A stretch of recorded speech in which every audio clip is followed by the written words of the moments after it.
Hello mga Kachinggo Vlog! Ayan, for today's video guys, ay magluluto ako ng sinigang na baka. Ayan, ito nga ang aking mga ingredients guys. Meron akong gulay na radish, and meron akong pichay, at meron din tayong bawang at siling maanghang. Ayan. At ito yung laman ng baka na 400 grams lang siya guys. Ganon. At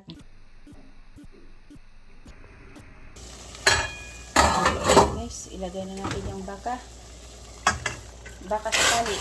3 minutes.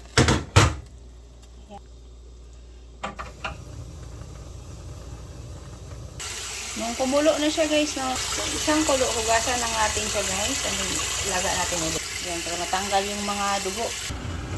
Ayan, hugasan lang guys. Ng 1 minute pakulo lang nun. Tapos, hugasan. Tapos, ayan, final na to guys na sabaw niya. Ayan. Ito ang ilalagay natin mga guys.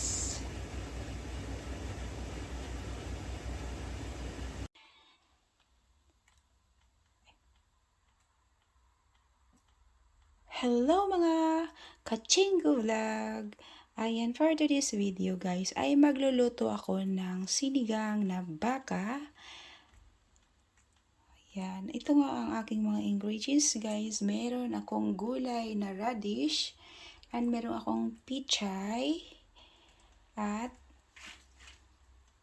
meron din tayong bawang at siling maanghang. Ayan. At ito yung laman ng baka na 400 grams lang siya guys. Ganon. At gagawin nating sinigang. Panoorin, tapusin ang video guys, para kung gusto mong humigop ng sabaw na masarap, ganito lang pagluto guys. Ayan. Start na ako. At nagpakulo na ako ng tubig guys.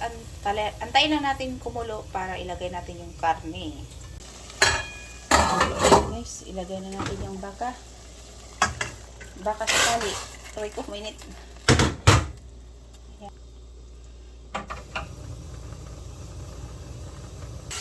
Nung kumulo na siya guys, no, isang kulo, hugasan lang natin siya guys.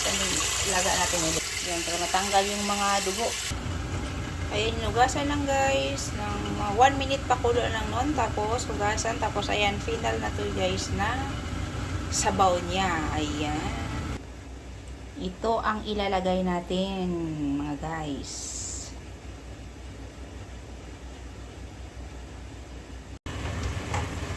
Lagay na natin ang radish. At ilagay na natin ito.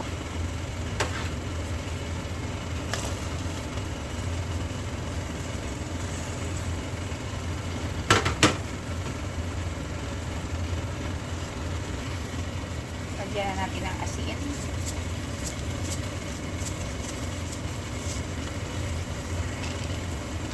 At pamintang buo. At lagyan natin ng parsley leaves.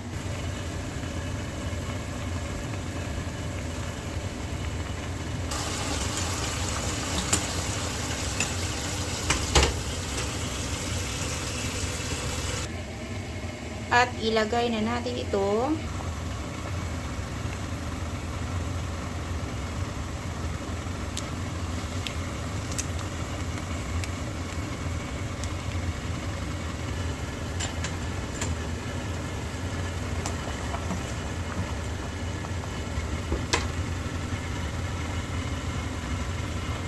Tapusin nyo lang, panoorin ang video mga guys.